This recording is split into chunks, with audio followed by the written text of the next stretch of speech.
بسم اللہ الرحمن الرحیم۔ السلام علیکم ورحمۃ اللہ وبرکاتہ۔ میرا نام ہے وقاص میر اور آپ سن رہے ہیں اردو پوڈ کاسٹ۔ آج کا موضوع ہے ایک ایسا جملہ جو کہ بظاہر کافی سادہ ہے، لیکن اگر دل کی آنکھ سے آپ اس کو سنیں تو آپ کی پوری زندگی کا رخ بدل سکتا ہے۔ یہ جملہ اشفاق احمد صاحب کا ہے۔ عبادت کرتے ہو مگر لوگوں کو تکلیف بھی دیتے ہو، صدقہ کرتے ہو مگر احسان جتلاتے ہو، اپنی نیکیاں ایسی تھیلی میں جمع نہ کرو جس میں سوراخ ہو۔ یہ صرف 4 لائنیں نہیں ہیں، 4 سطریں نہیں ہیں، یہ 4 آئینے ہیں جو ہمیں ہمارے اصل چہرے دکھاتے ہیں۔ پہلا حصہ ہے عبادت جو دوسروں کو تکلیف دے۔ ہم 5 وقت کی نماز پڑھتے ہیں، روزے رکھتے ہیں، تسبیح بھی کرتے ہیں، لیکن اگر ہماری زبان سے ماں باپ کو تکلیف ملتی ہے، اگر ہمارے چھوٹوں کو ہمارے تلخ لہجے میں بات کرتے ہوئے دکھ محسوس ہوتا ہے، اگر ہمارے رویے سے گھر کا سکون برباد ہوتا ہے، تو پھر عبادت کس نام کی ہے؟ یہ اللہ تعالیٰ قرآن میں فرماتا ہے کہ نماز بے حیائی اور برے کاموں سے روکتی ہے، لیکن اگر نماز پڑھنے کے بعد بھی ہماری طبیعت میں غرور، غصہ اور بد کلامی باقی ہے تو ہمیں اپنی عبادت کا نہیں بلکہ اپنے اندر کے انسان کا جائزہ لینے کی ضرورت ہے۔ نبی پاک صلی اللہ علیہ وسلم کی عبادت کا اثر یہ تھا کہ ان سے ملنے والا ہر شخص، خواہ دشمن ہی کیوں نہ ہو، ان سے محبت کرنے لگتا تھا۔ اصل عبادت وہ ہے جو آپ کے اخلاق میں، آپ کے رویے میں اور آپ کی زبان میں جھلکتی ہے۔ دوسرا حصہ ہے صدقہ مگر احسان کے ساتھ۔ بہت سے لوگ کرتے ہیں یہ ویسے۔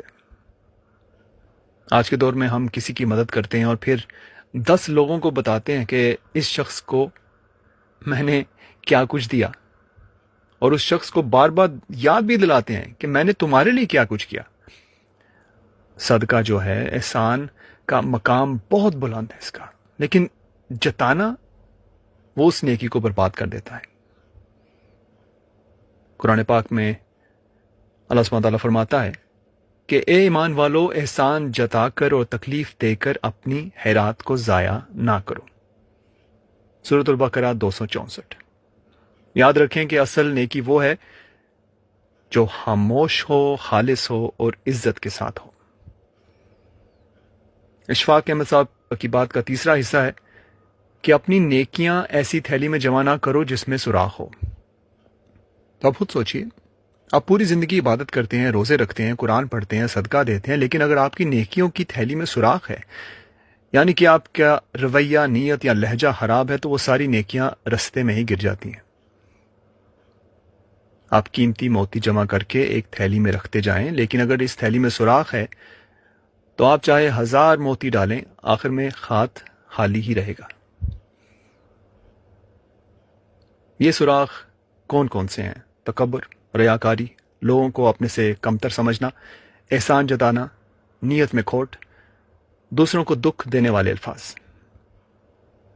اشفاق احمد صاحب ہمیں خبردار کر رہے ہیں کہ نیکی صرف کرنا ہی نہیں ہے، نیکی کو محفوظ بھی رکھنا ہے۔ چلے سوچتے ہیں ذرا کہ ان سوراخوں کو بند کیسے کریں۔ نیت کی اصلاح کریں، ہر عمل اللہ کے لیے ہو، نہ کہ لوگوں کے لیے ہو۔ زبان پر قابو پائیں، نرمی، شکر اور عاجزی سے بات کریں۔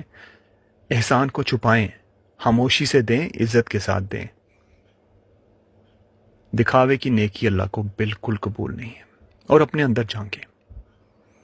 ہم میں سے اکثر لوگ عبادت اور نیکیوں کی چیک لسٹ تو بنا لیتے ہیں، لیکن یہ یاد نہیں رکھتے کہ اصل کامیابی نیکیوں کو دل سے کرنے اور دل سے سنبھالنے میں ہے۔ اپنے آپ سے پوچھیں، آپ خود جانتے ہیں کہ کیا آپ کی تھیلی مضبوط ہے؟ کیا اس میں سوراخ تو نہیں ہے؟ اللہ ہمیں وہ بصیرت عطا کرے کہ ہم اپنی نیتوں، الفاظ اور اعمال کی اصلاح کریں اور اپنی نیکیوں کو آخرت کے لیے محفوظ کریں۔ آپ سن رہے تھے اردو پوڈ کاسٹ، اور میرا نام ہے وقاص میر۔